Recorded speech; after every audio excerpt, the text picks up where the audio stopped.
vamos a hablar un poco sobre la alfabetización digital y la enseñanza. Alfabetización digital, que es posiblemente uno de los mayores desafíos que tenemos hoy los docentes, no el único, los educadores, porque es el desafío de aprender un nuevo lenguaje.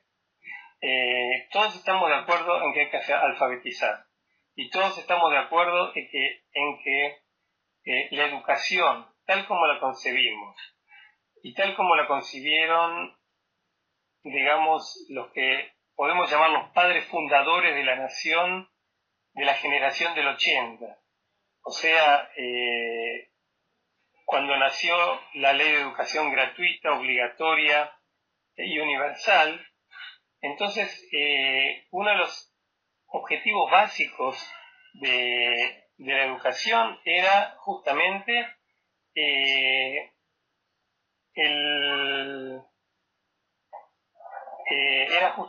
la necesidad de alfabetizar al pueblo, alfabetizar al ciudadano. Hoy también tenemos que alfabetizar, pero hay una nueva alfabetización. Y en esta nueva alfabetización, primero, los que tenemos que alfabetizarnos somos nosotros, los educadores. Así que bueno, vamos a empezar. Cuando los propósitos de esta charla son señalar los desafíos que la revolución digital presenta al sistema educativo en general y a los docentes en particular, y proponer los conceptos de alfabetización digital y docente global. Que acá vamos a hablar un poquito sobre lo que significa docencia global. Sí. A fines del siglo XIX la escuela tiene como objetivo homogeneizar en un contexto de diversidad. En realidad, a fin del siglo XIX no había tanta conciencia de diversidad, o quizá no había tanta conciencia de la importancia de la diversidad. Y en realidad lo que la educación se proponía era la homogeneización, como tú dices, o bien, como dijo Cristina Davini, la normalización. O sea, la tendencia de esa época fue lo que se denominó la tendencia normalizadora, es decir, formar al ciudadano bajo una misma norma. Educar era educar en los colores de la patria, educar en los símbolos, educar en los modales, educar en los valores, educar en los próceres. Educar era formar al ciudadano. Claro, en un contexto de inmigración, miren, en este país, en Israel, pasó algo bastante parecido. O sea, el contexto educativo que hubo acá, particularmente a partir de la creación de este Estado en el año 48, en donde la población se triplica en el lapso de 4 o 5 años, por la gran influencia migratoria, en particular de Europa, digamos, fin de la Segunda Guerra Mundial, lo que acá se denominó el gran crisol de las diásporas, o sea, el concepto de una especie de olla de fundación en donde venía gente de distintos lugares, judíos de Occidente y judíos de Oriente, franceses, americanos, sirios y yemenitas, y a todos había que formar en un mismo, ponerlos en un gran crisol a la manera de la famosa película de Pink Floyd, The Wall. Todos caían en la misma picadora y de todos salía, digamos, tenía que salir la misma gente, el nuevo hombre, la nueva sociedad. Ese era el concepto. Hoy la cuestión es diferente y ahora vamos a ir hablándolo, y eso tiene que ver con el docente global. Que más que docente global, yo diría, después vamos a profundizar un poco, pero es el docente que tiene conciencia de globalidad. Y tener conciencia de globalidad es también tener conciencia de diversidad y de multiculturalidad. Así que avancemos un poco, pero antes de empezar les quiero mostrar este video, que un poco es una especie de video metafórico. Broder Ansgar? Ja, det er jeg, ja. Ja, så bra, ok. Ja, hei du. Hei du. Ja. Ja, hva gjelder det? Ja, det er denne her. Ja, vil du sitte? Takk. Ja. Ja, så jeg har ikke fått gjort noen ting hele formiddagen. Nei, jeg beklager at det tar tid. Også, skjønner vi holder på å legge om til et helt nytt system, og da skal alle ha hjelp på en gang. Ja. Så du kommer ikke inn i den, eller? Nei, den bare ligger der. Ok, har du forsøkt å åpne den? Ja, åpne den, altså hvis det hadde vært så enkelt, så hadde jeg jo ikke tilkalt helpdesk, hadde jeg vel? Nei. Vil du ha en kopp vann? Nei, da, det skal være fort gjort. Det Ja. kan vi se. Du bare gjør der. Sånn. Ja. Da er vi i gang. Ja, altså så langt kom jeg også. Ok. Men så stoppet det opp, og så var jeg redd for at noe av teksten skulle forsvinne, så jeg turte ikke å gå videre. Åja, ok. Nei, men du skjønner at inni her, Mhm. så ligger det kanskje flere hundre sider med lagret tekst. Mhm. Så for å komme videre, så tar du tak i et ark, Mhm. på den måten her, og så liksom blar du over på neste side sånn. Da fortsetter teksten der. Jeg blar, altså. Du blar, ja. Men når jeg skal tilbake da? Ja, da bare blar du tilbake igjen, tar tak der, og så gjør du sånn. Der, så er du tilbake til den teksten du hadde i stad. Ikke noe... Ok, så jeg slutter der, Ja. og så fortsetter den der, ja. Ok, men når jeg skal avslutte for dagen, hva gjør jeg da? Da bare slår du sammen permene Ja, på den måten der. Sånn. Da er lukket der, ligger alt lagret inni der. altså jeg risikerer ikke å miste noe av teksten her nå. Nei, alt ligger lagret inni her nå. Da må du i tilfelle sette fyr på hele greia. Det er kanskje lite sannsynlig. Ja, ok. Nei, men for det er noe med det at liksom, når du har holdt på med skriftruller, Ja. så tar det litt grann tid å konvertere til å bla i en bøk. Ja. Ja, det er jo det. Det var greit. Ja, men det er før du går. Jeg må bare gå gjennom en gang til. Altså, jeg åpner Ja. sånn, Ja, riktig. og så, hva har du kalt det? Blar. Jeg blar, Ja, bla videre. blar frem og tilbake. Ja. Og når- Teksten ligger der hele tiden. Ja. Og når jeg er ferdig, så bare lukker jeg den. Oi. Flott. Fint det. Kjempefint. Ja, flott det. Nei, men vent, ikke sant? Nå er den sånn igjen, nå får jeg ikke åpnet den. Nå får jeg ikke åpnet den. Ja, du er fra feil side. Du må åpne fra andre siden. Så det er ikke likegyldig, det, Ja, altså. du må åpne fra den siden der. Sånn. Der. Der er den åpen. Ja vel. Har du lest manualen, eller? Manualen? Jeg skal følge med som manualen som brukerveiledning. Det sitter den der. Der, vet du. Å ja, Den den, der ja. står alt sammen. Ja, men ikke sant, der har du samme problemet. Får den ikke opp. Åpnet den. Ok, det skulle vi kanskje ha tenkt på. Bien.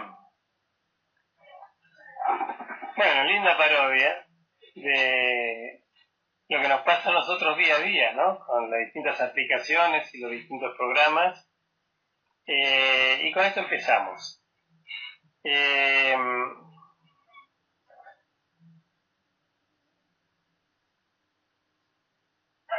Sí, o sea, evidentemente el libro fue un paso adelante en relación al pergamino. O sea, el libro permite llegar más rápido, o sea, es el primer hipertexto. Tiene un índice, permite ir de una parte a otra más rápidamente. O sea, el pergamino tiene sus dificultades, permite dividir los textos, permite leer, pero lógicamente cada cambio tiene sus dificultades.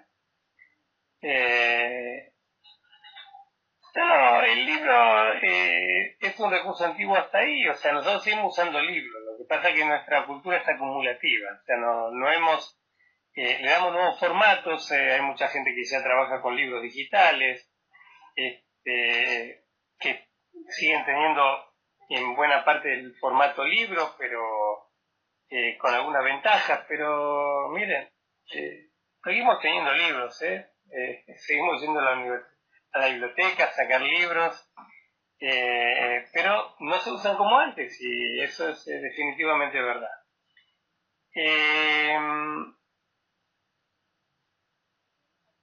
Vamos a hablar un poco del contexto. Por un lado tenemos un contexto en donde hay una evolución tecnológica, que es una evolución que va de lo que es la web 1.0 a la web 3.0, y que ha devenido en una evolución tecnopedagógica y ha llevado a un nuevo modelo de enseñanza, que es el modelo del Web Blended Learning o del Blended Learning. ¿Qué significa todo esto?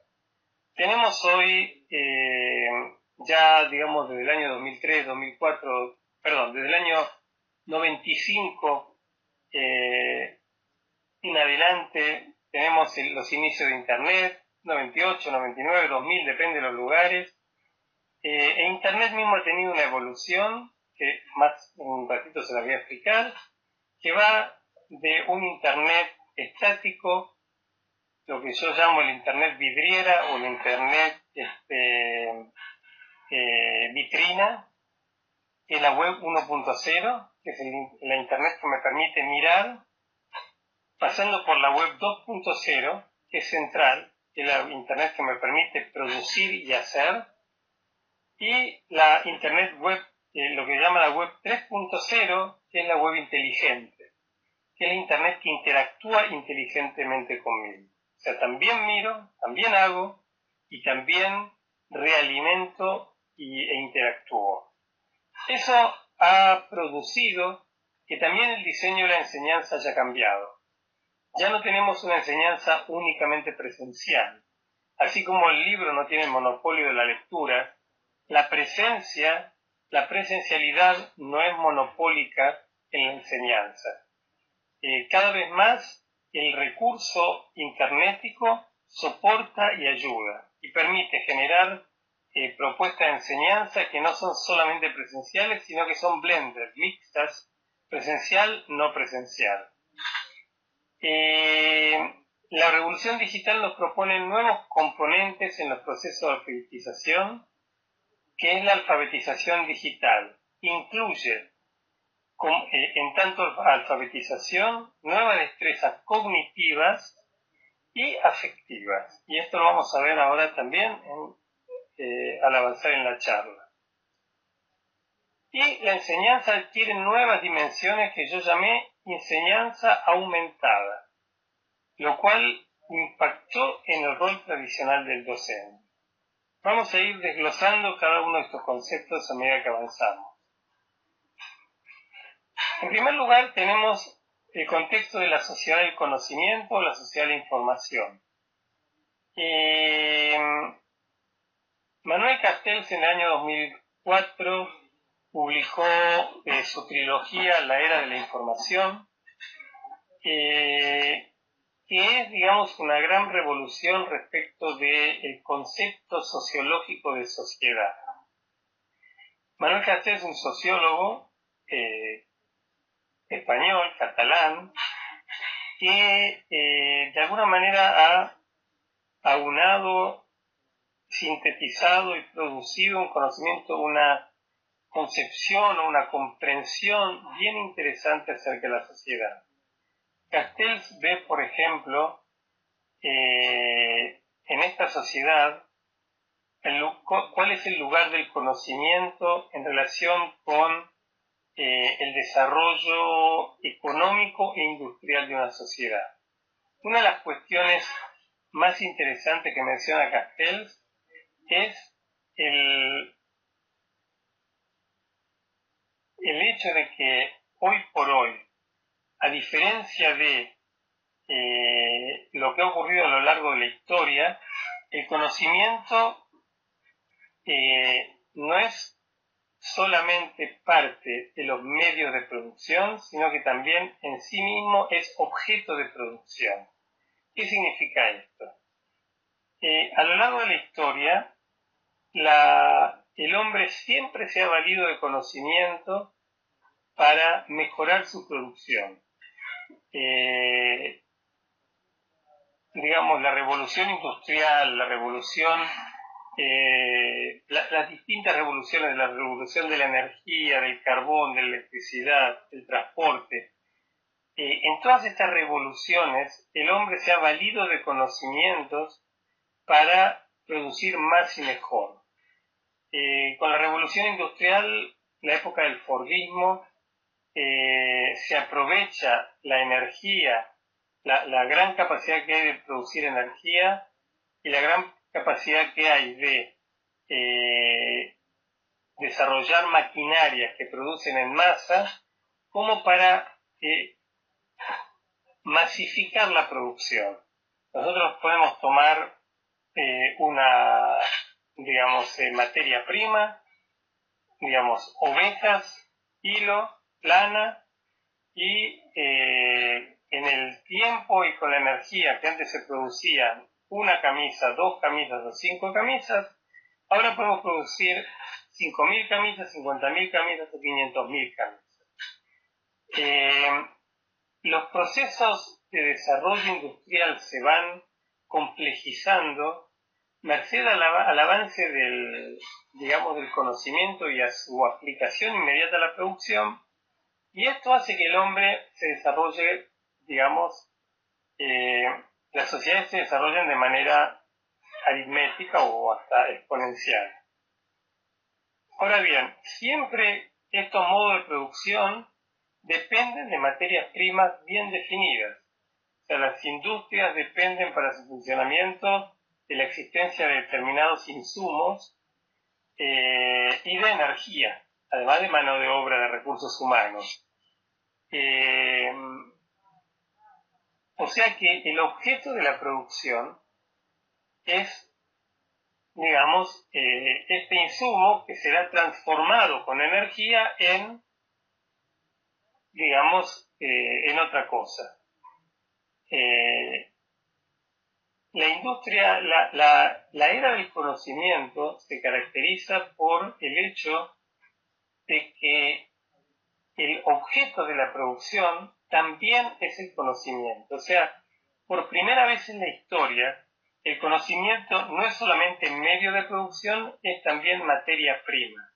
El conocimiento reemplaza en cierto modo la materia prima. Vamos a tomar un ejemplo.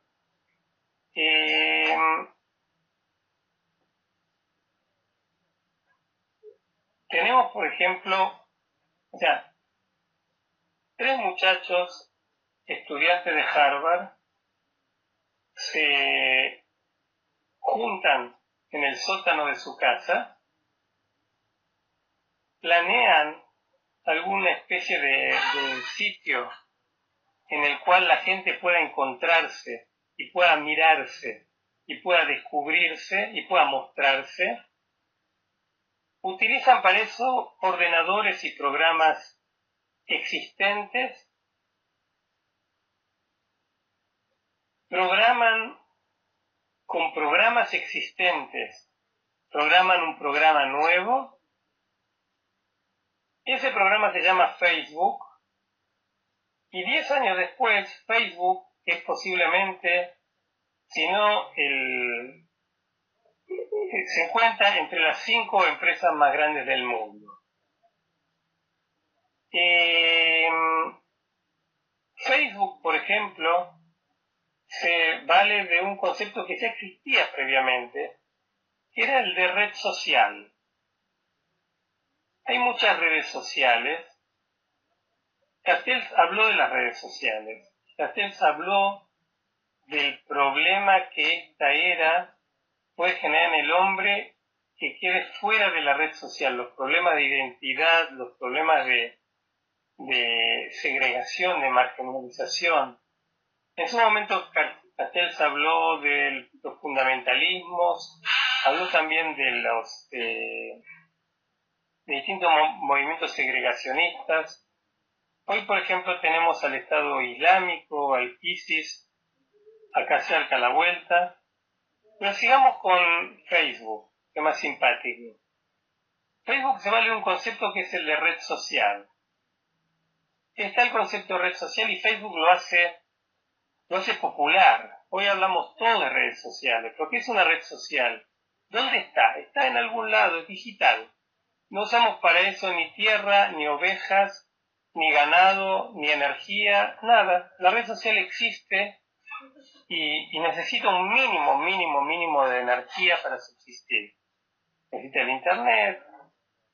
Ahora, ese concepto lo dejamos en un lugar y vayamos a otro concepto, el concepto de localización en el espacio. El GPS. El concepto de GPS existe. Yo me acuerdo que en el año 2000, 2001, ya estaba trabajando en cursos a distancia sobre GPS. Existen radares, existe la localización, y de repente aparecen los aparatos GPS. No sé si ustedes tuvieron la oportunidad de usarlos. Aparatos que dependen de un radar, dependen de satélites, perdón, no de radares, ¿sí? Y que me indican un camino. Perfecto. Yo me acuerdo que compré un GPS en el año 2008, 2009, 2000, no me acuerdo. Y estaba realmente feliz de la vida pensando cómo es que pude vivir hasta ese momento sin algo así. Ahora, otro grupo de estudiantes, esta vez no en Harvard, acá en Israel, se juntaron en otro sótano e hicieron 1+1. Tomaron por un lado el concepto de red social, después tomaron el concepto de GPS, lo juntaron y armaron el primer GPS en red, que se llama Waze, W-A-Z-E, no sé si escucharon hablar. Waze es un GPS, que es una aplicación en un teléfono, que es gratuito, funciona como red. Esto significa que todos los que tienen Waze están de alguna manera conectados y entonces cuando 5, 6, 10 personas que van por un camino, ese camino va lento, Waze detecta por la red que está lento y le avisa a todos los demás y de esa manera se creó el primer GPS dinámico, que no solamente me da el camino, sino que me dice cuál es el mejor camino. El Waze me dice, no entres por esta ruta hoy, entra por la de allá. Y permanentemente me va a actualizar en dónde hay un policía, dónde hay tráfico, dónde hay un accidente, etc. Gratuito totalmente. Funciona con avisos igual que Google o Facebook. Waze se vendió el año pasado, lo compró Google, una aplicación telefónica en $1.200 millones. Hagan ustedes el cálculo de cuántas ovejas me compro con Waze, de cuántas vacas o de cuánto territorio con esos $1.200 millones. Exactamente, Waze. Que ustedes mismos también en Argentina funciona, no sé cómo está funcionando, yo sé que está en 52 países del mundo. Estos son solamente, esta es la producción del mundo de la edad de la información. Acá no hubo otra materia prima que no sea conocimiento transformado en conocimiento. Esta es la esencia de la sociedad del conocimiento, que se va a conjugar también con cuestiones que tienen que ver con posmodernismo, con diversidad cultural, con conciencia de multiculturalidad, y que va a convertir a esta era en una era muy particular, dado que hoy por hoy no hay, digamos, no se permiten culturas hegemónicas, no hay tampoco, o sea, hay culturas hegemónicas, pero hay como una legitimación de las culturas locales, de las culturas nativas, hay una legitimación del lugar de la mujer, hay una legitimación de los diferentes modos de unión familiar, hay una legitimación de los movimientos homosexuales, las marchas del orgullo, por ejemplo, que se dan, digamos, en distintas sociedades, también en la nuestra. O sea, hay una gran efervescencia y los valores tradicionales sobre los cuales se asentaba la humanidad. Uno dice, pero valores en el sentido o conceptos tradicionales, en el sentido de que, por ejemplo, uno decía, ok, un país con mucho petróleo es un país poderoso, ya está puesto en tela de juicio. Miren lo que pasó con Irak. Un país con mucho territorio es un país poderoso, no necesariamente. Argentina es un país con mucho territorio, con mucha riqueza natural y lamentablemente no es poderoso, no es un país poderoso. Países con cero territorio, con cero recursos, tienen economías muchísimo más desarrolladas que países con mucho territorio y con muchos recursos. Quiere decir que los valores son diferentes, y es verdad. Lo que dice Maximiliano de la convivencia con la diversidad es uno de los desafíos que tenemos hoy en esta sociedad del conocimiento.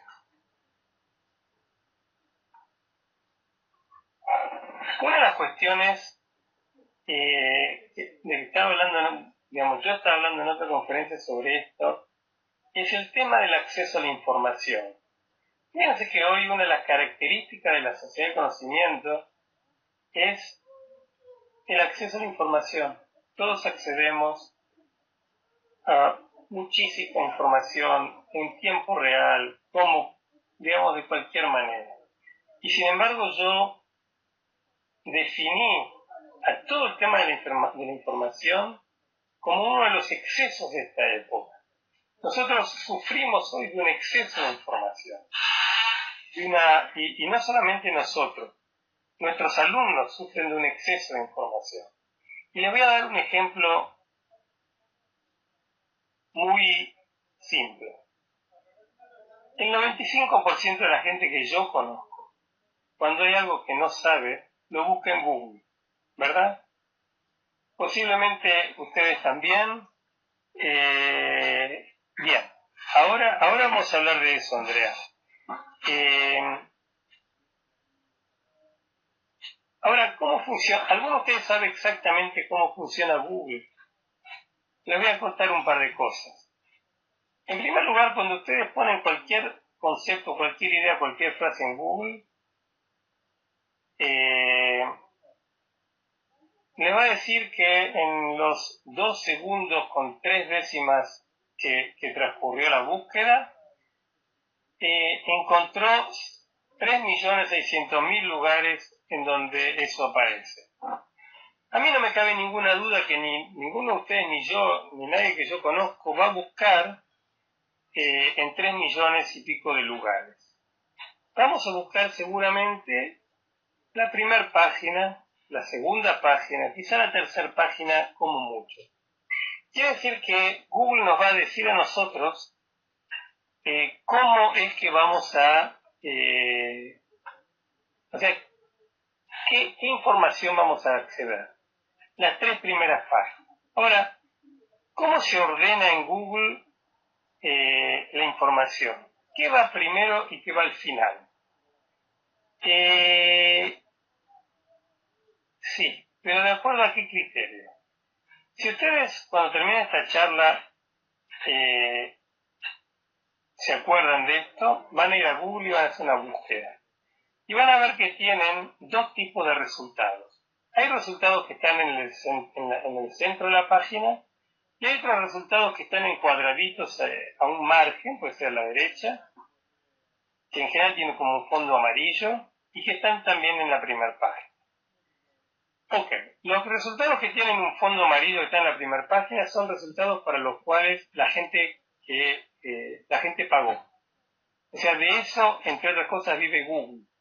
De gente que paga para aparecer, para que sus avisos o su página aparezca en primer lugar. Porque entonces sabe que si está en primer lugar, la gente va a cliquear. Ahora, ¿ves? Ahí ya tenemos, digamos, un problema, que es que yo no sé si ese conocimiento es válido, porque es válido. Lo único que sé es que ese conocimiento está ahí porque la gente pagó para que yo lo vea. Ahora, ¿qué pasa con los resultados que la gente no pagó? Es lo que se llama la búsqueda orgánica. Sí, la gente no pagó directamente a Google, pero ¿cómo se posiciona una página arriba de todo? Se posiciona de varias maneras. Básicamente se posiciona porque la persona que está a cargo de esa página hace lo que se llama ingeniería de búsqueda y entonces tiene gente trabajando especializada en eso, que trabaja en la refinación de la página, trabaja en una serie de cosas que va a permitir que Google llegue más rápido. Además, sube mucho contenido y por subir mucho contenido tiene mucha circulación. Y cuando una página tiene mucha circulación y hace ingeniería y sube contenido y renueva contenido, entonces Google naturalmente la posiciona alto. Ahora, todo lo que yo dije, en ningún momento dije sube buen contenido. O sea, el hecho de que un contenido esté arriba no quiere decir que sea bueno, ni que sea válido. quiere decir que está en una página con mucha circulación, está en una página que tiene recursos económicos para trabajar la ingeniería de la búsqueda y que tiene recursos económicos o de otro tipo para subir mucho contenido. Es decir, que el acceso o la inmediatez de la información no me resuelve a mí la necesidad de tener buena información. Por eso pongo la ventaja y desventaja de la cantidad, la ventaja y desventaja de la calidad, además de que mucha información puede también resultar problemática, dada que, digamos, se genera un cuello de botella, en donde yo ya no sé qué hacer con tanta información. Por eso antes decía el tema de los criterios no solamente los criterios de búsqueda, sino que aun cuando tengo buenos criterios de búsqueda, lo que yo tengo que tener es buenos criterios de validación de la información. O sea, ¿cómo sé yo que la información que encontré es buena, es válida, es valiosa? ¿Y dónde son los lugares donde voy a encontrar buena información sin tener que ir a Google? Y por otro lado, saber, como, digamos, ocurre en cualquier espacio y también en Internet, que la información nunca es primaria, nunca es neutral. La información es información que alguien eligió para que yo la lea. Ese alguien que la eligió por algo, hizo un recorte arbitrario de una determinada información, la presentó de determinada manera. Cuando leemos Clarín, por ejemplo, leemos, digamos que hay parte hay titulares y hay subtitulares, y hay resaltados y no resaltados, y hay parte del artículo que está en negritas o subrayado. Alguien lo está haciendo. Alguien quiere que yo le dé, digamos, a determinada información más importancia que a otra. Ese alguien, la única autoridad que tiene es que la única autoridad que tiene ese alguien es que está en un lugar de difusión de la información, nada más. Los libros. No siempre los libros más económicos son los de menor calidad. No sé si sería algo así. Porque ya ahí hay una función de editorial, o sea, hay editoriales que tienen distintas políticas. No le veo, digamos, una relación entre un libro económico y calidad. Sí veo relación, por ejemplo, en que también los libros son recortes de información, y también tampoco los libros son neutrales. Aún los llamados manuales, tienen determinados recortes curriculares y también los currículos, que detrás de esos recortes hay una ideología y hay un interés específico en enseñar tal cosa o tal otra. Vamos a avanzar un poco, porque no les quiero robar todo el domingo. Y vamos a hablar un poquito de información y conocimiento. Acá, digamos, tenemos por un lado, vamos a hablar un poco de las en lo que seguimos, y vamos a hablar también un poco de las características de la información.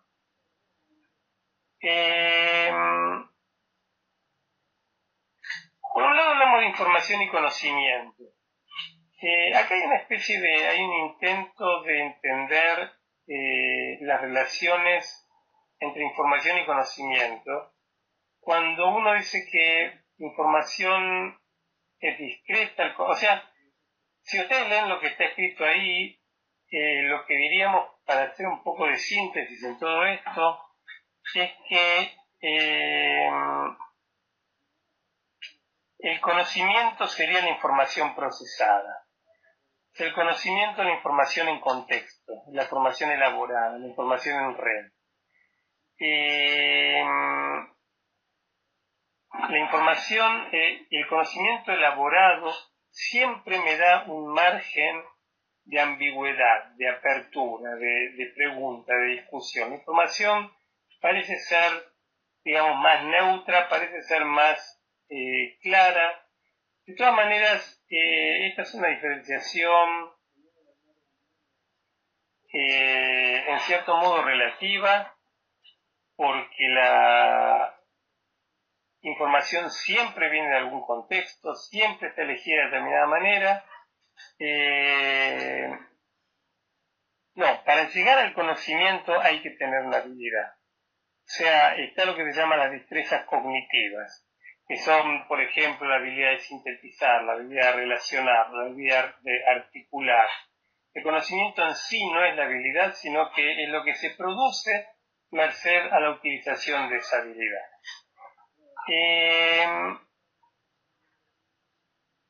Sí, a partir de una misma información se pueden generar diferentes conocimientos, porque entonces ahí está el interjuego, entre, como tú dices, la actividad y también el que produce esa actividad.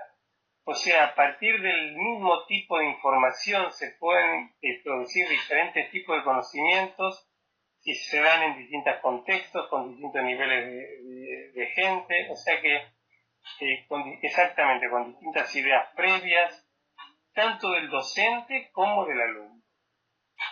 Con lo cual, digamos, toda la cuestión de la producción de conocimiento no es una cuestión sobreentendida, sino que es una cuestión que requiere como un trabajo importante.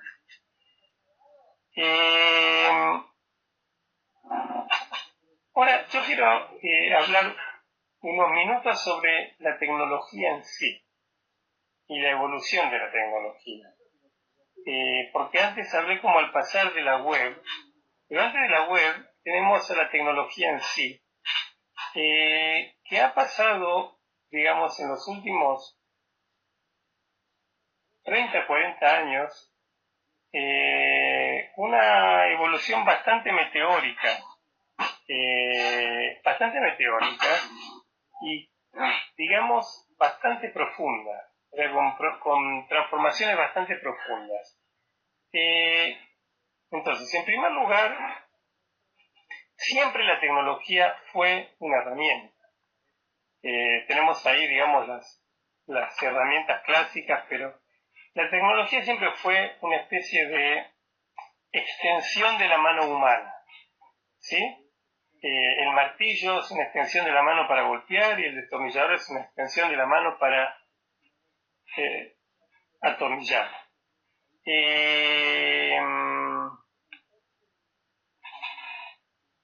Ahora, sí, para llegar a la tercera etapa tuvimos que transitar las anteriores, pero no dejamos de lado las anteriores. Ahora, cuando nace la computadora también nace como una herramienta. Es una extensión, o sea, las primeras computadoras, las primeras PC de los años 90, y quizás antes todavía, si recuerdan, no sé, ustedes son jóvenes, un poco más que yo, pero la Commodore 64, 128, todas estas, ¿servían para qué? Servían para escribir, tenían procesador de texto, tenían planilla de cálculo, tenían alguna especie de graficador.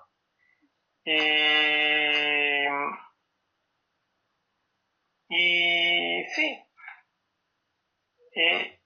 y eran una herramienta, porque en lugar de escribir en una hoja, una máquina de escribir, que era, digamos, en ese momento era lo más avanzado, entonces el procesador de texto tenía ventajas indudables sobre la máquina de escribir. Ahora, ahí tenemos el paradigma, ahí era IBM. Esos fueron los años de oro de IBM,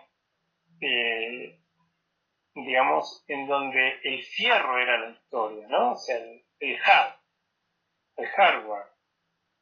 Después aparece Bill Gates, muchacho norteamericano que hizo un poco de dinero con Microsoft, y empezó a desarrollar de manera muy, muy potente todo lo que es el soft, es decir, no el fierro, sino la programación.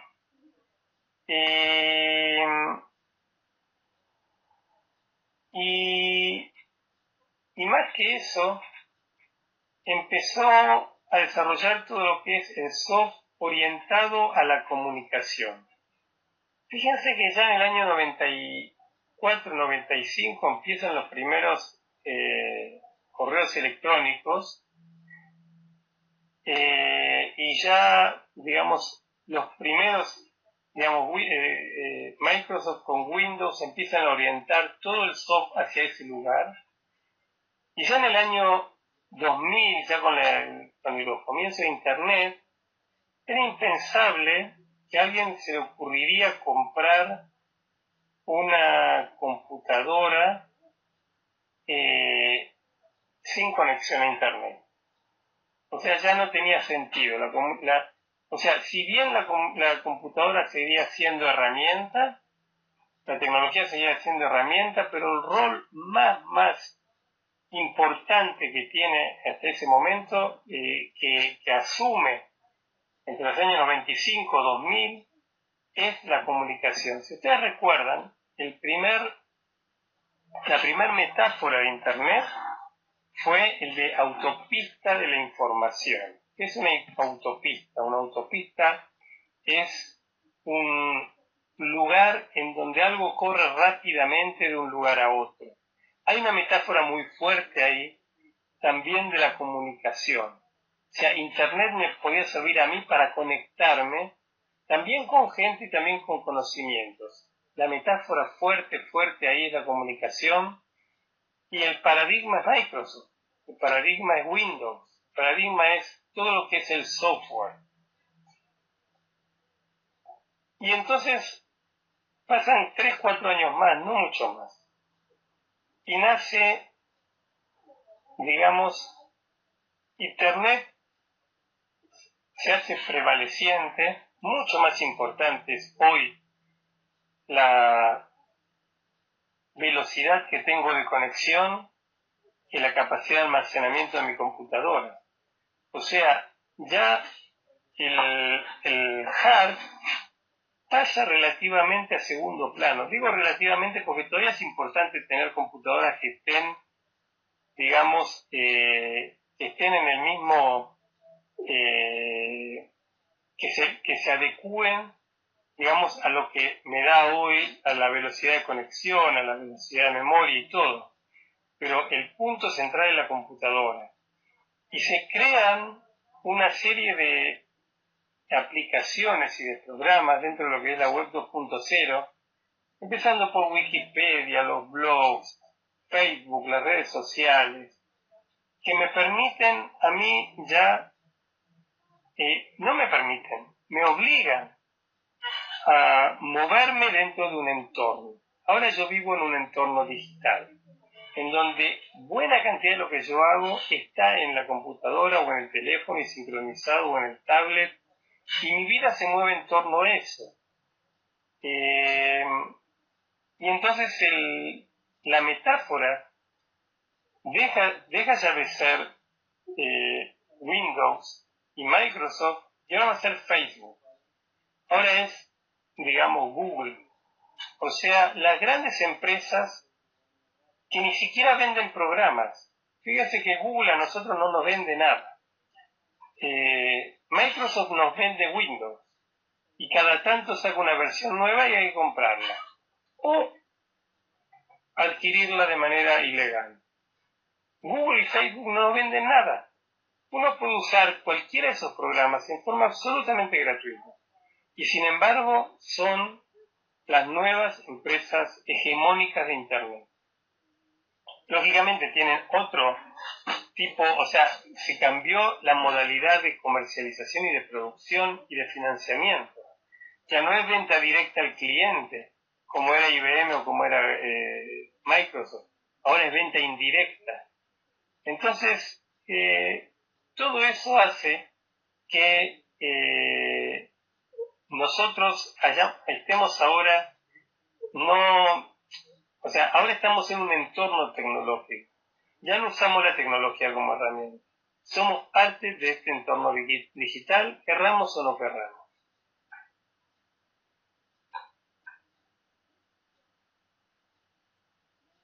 Las tendencias son tendencias a lo más veloz, tendencia a lo más pequeña.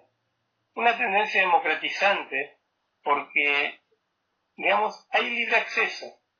Si Internet es hoy está cada vez más a mano y cada vez más accesible. Y el acceso es un acceso mucho más simple que el que era en los primeros tiempos cuando estaba el acceso telefónico, línea, digamos, hoy por hoy es más democrático. Tendencia a la particularización. Yo puedo desarrollar mi propio entorno, mis redes, o sea, puedo entrar por donde a mí me interesa entrar, está mucho menos impuesto. Tendencia a la interconexión y una tendencia que va de la web 1.0 a la web 3.0 que ahora voy a explicar.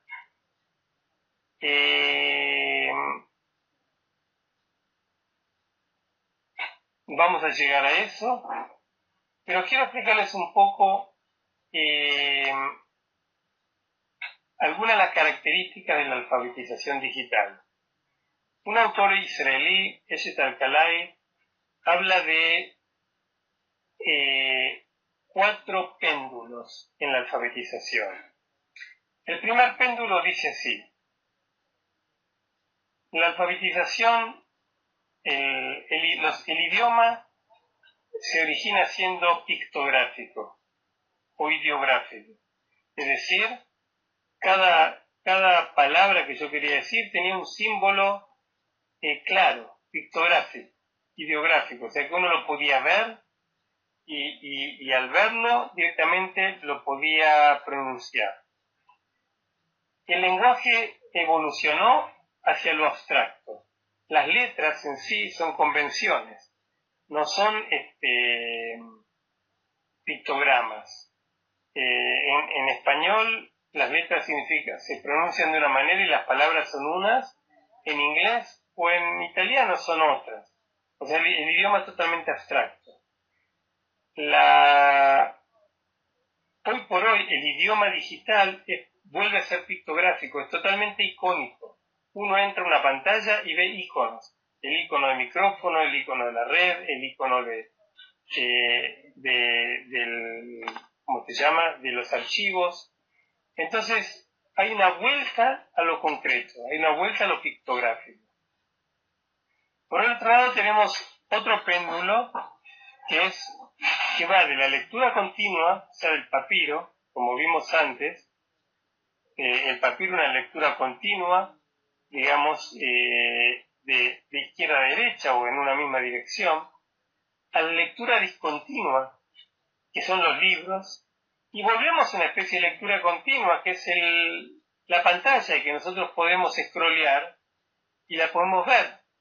O sea que hay una especie de péndulo en la misma pantalla. El tercer péndulo es de la lectura anónima, como era en la época de la antigüedad. O sea, en la época, en los primeros escritos, y no los primeros escritos, cuando se inicia, digamos, todo lo que es la tradición oral, la transmisión oral de cuentos y relatos, todos los relatos son anónimos. Si nosotros tomamos, por ejemplo, la Biblia, que es la creación oral por excelencia que luego se escribe, nosotros desconocemos los autores reales de cada texto. Digamos, hay atribuciones divinas, atribuciones a personajes. La autoría no tiene mayor importancia en la tradición oral de las producciones. Con Gutenberg, cuando se crea la imprenta, cuando se institucionaliza la producción de texto, también se crea el autor. El autor tiene importancia y se crean lo que se llaman los derechos de autor. Hoy por hoy volvemos con Internet a la gran cantidad de lectura autónoma que nosotros vemos, de lectura anónima que vemos por todos lados, y que de vuelta es un nuevo péndulo en donde ya los derechos de autor son cada vez más relativos y hay inclusive nuevas modalidades de derecho de autor como los derechos comunes.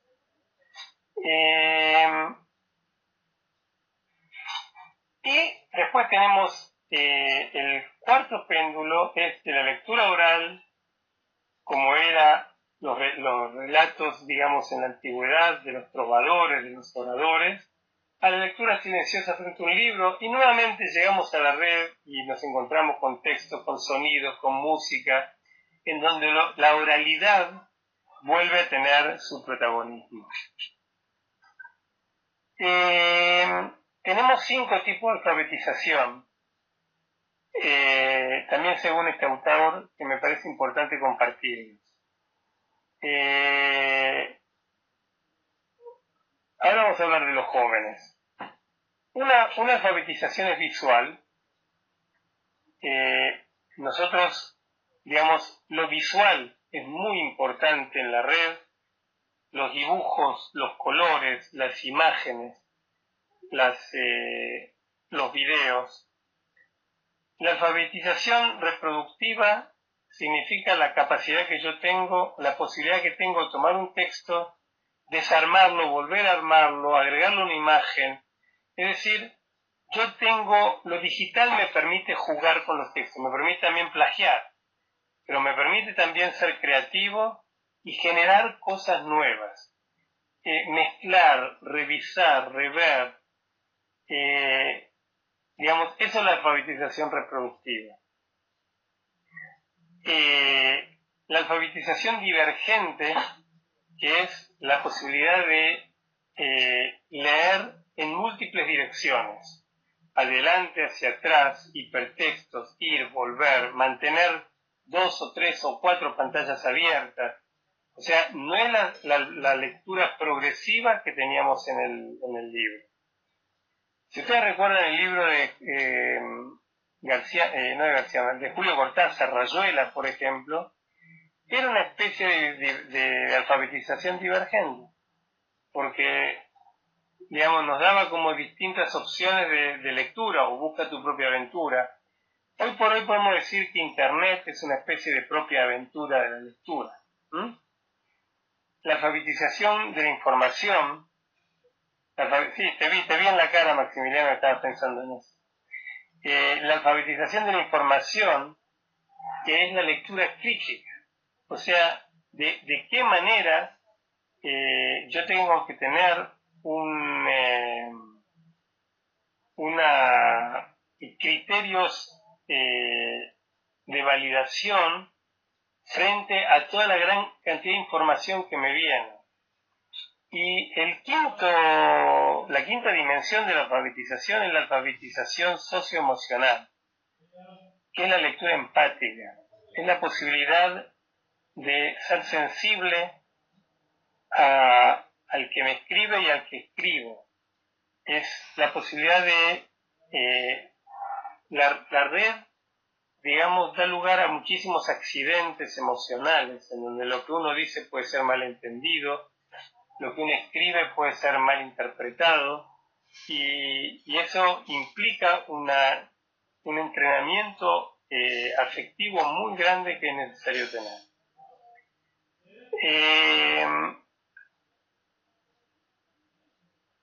Cuando hablamos de lectura crítica, hablamos de 2 tipos de factores.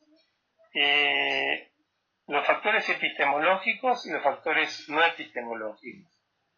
Esto le va a dar, algunos de estos factores les va a resultar a ustedes conocidos porque son importantes también, son relevantes también fuera de Internet. Pero, por ejemplo, cuando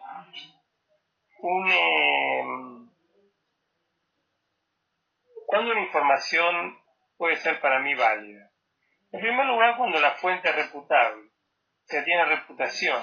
Si yo tomo un texto que está vinculado con una universidad, con una biblioteca, con un centro que yo conozco, si hay una fuente que habitualmente consulto y he tenido buenas experiencias, si la cuenta es una cuenta, digamos que es una cuenta edu o una cuenta org, si es una fuente muy recomendada, funciona mucho, por ejemplo, en otros niveles. Pero esto funciona bien cuando, por ejemplo, busco un hotel o busco inclusive películas. El tema de las recomendaciones en Internet funciona bastante bien. Si es una fuente a la cual yo llegué mediante enlaces confiables. Digamos, hay muchos aspectos. Otro que yo voy a agregar acá, que es muy importante, es, digamos, que en cualquier fuente que yo revise, tiene que haber un quiénes somos, datos de contacto. O sea, saber quién está detrás de. O sea, todos estos criterios pueden ser importantes para validar, en principio, si una información es válida o no válida. Y tenemos los factores no epistemológicos. Estos ya son factores válidos para Internet o no. Por ejemplo, preguntarme a qué intereses responde esta información. ¿Qué es lo que falta en esta información? ¿Qué es lo que no falta? ¿En qué contexto aparece? ¿Qué tipo de... Inclusive, si la información aparece limpia, ordenada, si hay imágenes, si hay videos asociados. O sea, todo esto hace que yo tenga que elaborar criterios que decidan que una información está lo suficientemente, por ejemplo, un artículo de blog que está mal escrito, no hay que ni siquiera tomarlo en cuenta. Yo escribo, por ejemplo, acá para un blog local, cada vez que mando un artículo hay una editora que lo revisa y me hace la edición. Eso da cuenta de la seriedad del blog. Cuando uno sube, lo primero que se le ocurre es la que te importa. También, o sea, si yo escribo un artículo y veo que está mal redactado, escribo. Si yo leo un artículo y veo que está mal redactado, que hay una falta de ortografía, ya perdí la mitad de la confianza en ese artículo. Y hay mucho de eso que aparece en la red. O sea que hay que tener cuidado y, en primer lugar, decir, miren, no todo lo que está en la red es válido. No todo lo que está en la red, por el hecho de estar en la red, está controlado por alguien. En realidad, nadie lo controla. Nosotros lo controlamos. O sea, los lectores de la red controlamos lo que está producido. Nadie más que nosotros.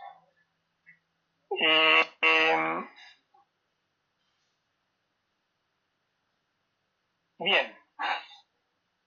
Nosotros hablamos hoy de la integración de la enseñanza en los entornos digitales. Y hablamos de, por un lado, el docente, el alumno, el contenido y el contexto.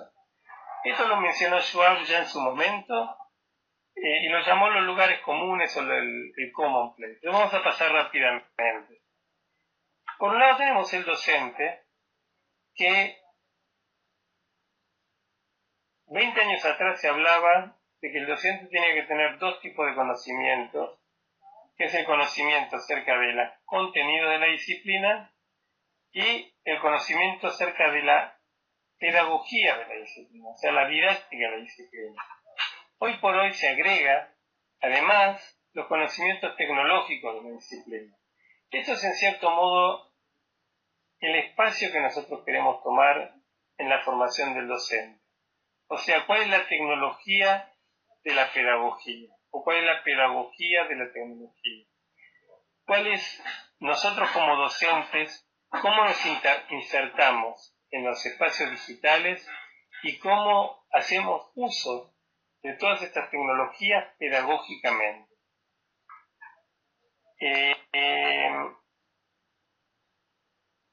Tenemos a los estudiantes, y acá entre los estudiantes, una definición interesante de David Buckingham, él habla también de una especie de péndulo entre la subestimación y la sobreestimación de los estudiantes. Por un lado, también acá alguien comentó algo, si los jóvenes entienden la tecnología como entorno por ser nativos digitales. No, definitivamente no. O sea, el ser nativos digitales lo único que producen los niños es que ellos viven un entorno, viven en el entorno digital. Pero no significa ni que lo comprendan y que menos aún puedan usarlo para aprender, sin nuestra orientación. O sea, ahí está el rol nuestro. O sea, la sobreestimación es decir, ok, como ellos saben, no es necesario que yo les enseñe nada acerca de tecnología. La subestimación es decir, niños en riesgo, si los dejo ir solos por los barrios perdidos de Internet, pueden sufrir todo tipo de acosos y de peligros. Y como siempre ocurre en estos casos, el justo medio está en el medio, y nuestro rol frente al estudiante es orientarlo para que use adecuadamente los entornos que sabe usar y para que sepa cuidarse también de los riesgos de esos entornos, del ciberbullying, y de todo tipo de efectivamente peligros que sí hay. Nativo digital implica saber algunas cosas de tecnología, pero no necesariamente implica saber usar el entorno para ser mejor estudiante.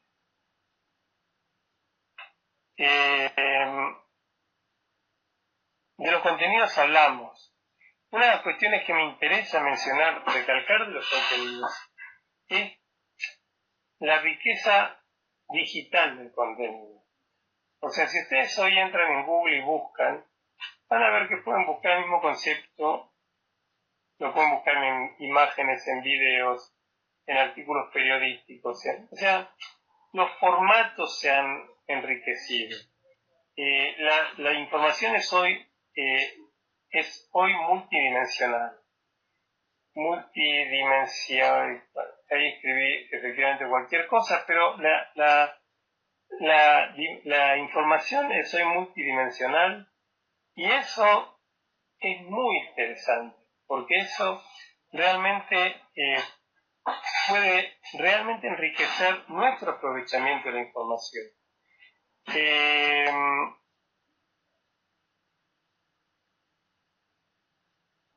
Howard Gardner habló hace 20 años atrás de las inteligencias múltiples.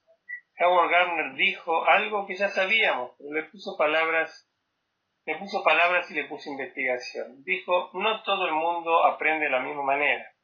Algunos aprenden más fácilmente con textos, otros aprenden con imágenes, otros aprenden con relatos, otros aprenden con música, otros aprenden fórmulas estadísticas y otros aprenden textos poéticos. La mejor manera de enseñar es abrir distintos accesos narrativos distintos tipos de accesos a la información. Estilos de enseñanza, pero también accesos diferentes para la enseñanza. El acceso narrativo, el acceso lógico-matemático, el relacional, diferentes tipos de accesos. Hoy tenemos en la red todo tipo de formatos. Entonces eso nos ayuda a que nuestras prácticas sean variadas y puedan, digamos, responder a distintos tipos de estilos de aprendizaje. Sí, aunque no sea en una misma área, pero también en la misma área tenemos distintas posibilidades de llegar a los contenidos con distintos formatos. Esto respecto a los contenidos y los entornos. Hoy tenemos plataformas, tenemos web 2.0, tenemos entornos personalizados, tenemos, digamos, el aula no se termina en el aula. El aula sigue fuera del aula. El aula sigue en un grupo de WhatsApp. El aula sigue en una red, en un grupo de Facebook que creamos para nuestros alumnos. El aula sigue en una cadena de correos electrónicos. El aula sigue en un Google Drive en donde ponemos un documento para que la gente, digamos, trabaje. el aula tiene extensiones. El aula no termina a la 1 de la tarde cuando los niños se van a su casa o a las 4 de la tarde. El aula sigue. Nosotros podemos realmente aprovechar para el aula la revolución del tiempo y del espacio que se ha dado en la web misma. Y esto, digamos, es un elemento muy, muy fuerte de contexto que no podemos dejar de tomar en cuenta. Esto ustedes lo van a ver también más concretamente en el posgrado. Bueno, digamos, tenemos todo tipo de herramientas que pueden formar parte de nuestro entorno. Tenemos herramientas para acceder a la información como el Google, tenemos herramientas para editar y crear información como los blogs, tenemos herramientas para relacionarse con otros como Facebook, y inclusive para administrar nuestra propia investigación en el caso de que investiguemos. No es fácil diseñarla, esto es parte de nuestro aprendizaje. Esto es parte de lo que ustedes van a ir aprendiendo a lo largo del posgrado. Yo estoy dando un panorama, pero no solamente diseñar actividades cuando el docente está ausente, es aprender a potenciar nuestra enseñanza aún estando presentes con herramientas digitales.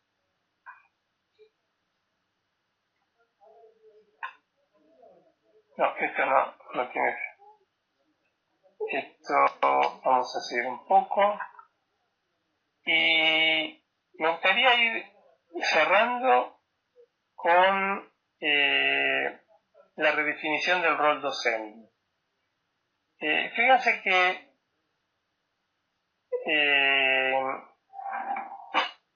Contreras Domingo, un pedagogo español, habló de 3 dimensiones del rol docente, de esta manera. Por un lado, una dimensión técnico-profesional, esto es, saber las técnicas de enseñanza, saber las metodologías. La dimensión pedagógico-disciplinar, que tiene que ver con conocer los contenidos y cómo enseñarlos. Y él habló en su momento de un rol de servicio a la comunidad. Y yo esto lo reformulé, un artículo que escribí en el año 2012, y hablé de una dimensión socioidentitaria. Es decir, un docente que tiene conciencia social,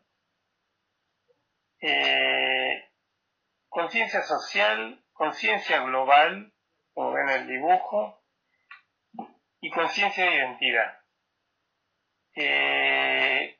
Porque es un docente que a la hora de enseñar y a la vez que enseña, construye su propia identidad profesional y cultural y contribuye a la formación de la identidad de sus propios estudiantes. La dimensión socioidentitaria es una dimensión global que tiene que ver con la conciencia del docente de que hoy por hoy, así como la tecnología y el entorno trascienden fronteras, el docente también lo puede hacer, participando de redes profesionales, participando de congresos mundiales sin moverse de su casa, participando de grupos de aprendizaje y grupos de estudio, y también vinculando a sus alumnos y a su grupo de alumnos con grupos de alumnos de distintos lugares del planeta, con no demasiado esfuerzo, con un poco de destreza y habilidad, pero básicamente con la conciencia de que todo esto puede ser hecho y logrado.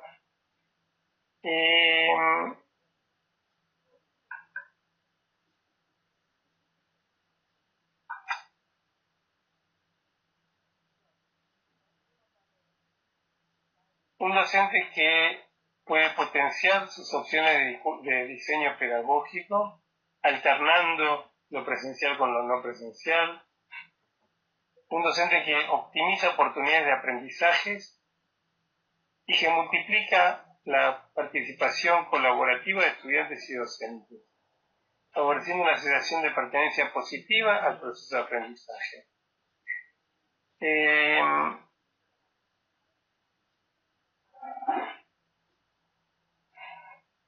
Por un lado, entonces, tenemos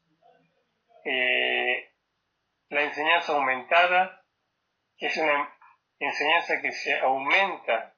El modelo Taipa, que es el modelo de tecnología, pedagogía y contenidos, en donde las tecnologías se adicionan a los conocimientos tradicionales del docente, en donde la buena utilización de la web 2.0 y 3.0 permiten una mayor actividad de los docentes y de los alumnos, y en donde TAIPAC significa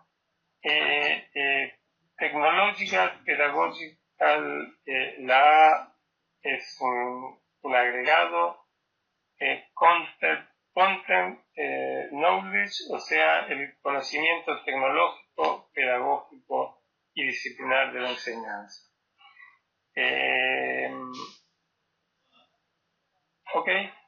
Y la alternancia entre clase online y clase presencial permite, digamos, profundizar lo que es la clase presencial y la clase tradicional. Y el docente global, que es un docente que básicamente trasciende el lugar del aula para buscar espacios globales de colaboración y de aprendizaje, tiene como principal desafío el del liderazgo.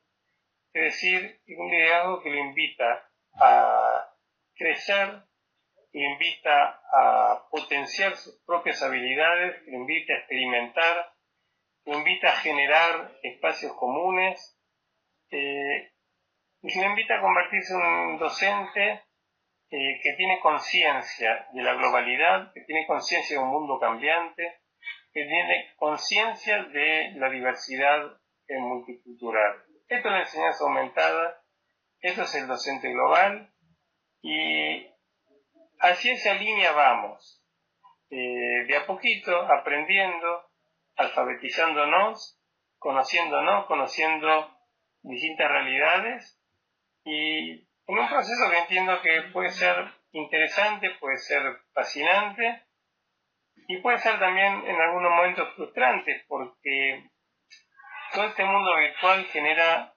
también ilusiones,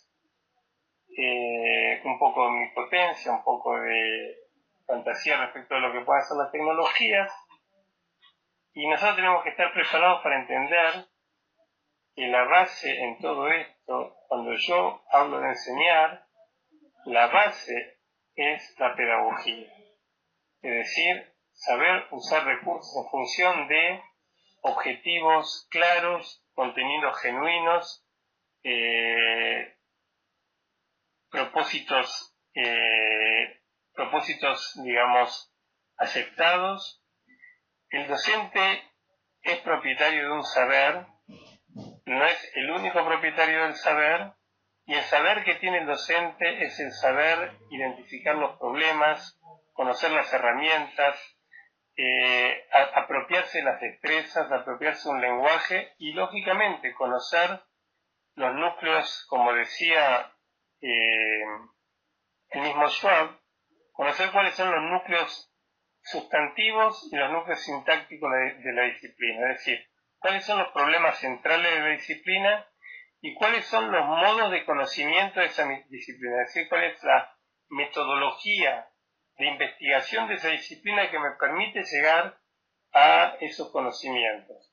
No voy a ser el docente que tenga todo el saber de la disciplina ni el monopolio, pero sí voy a ser el docente que conozco la disciplina en sus aspectos centrales, en los modos de producción de la disciplina, y estoy suficientemente imbuido del lenguaje digital y de los entornos digitales como para poder aprovecharlos y conocer el contexto para potenciar también mi capacidad de enseñar. Bien, lo hegemónico no es la información, sino, la construcción del conocimiento, la capacidad de construcción. Pueden abrirse el micrófono y hacer comentarios si quieren. Pudieron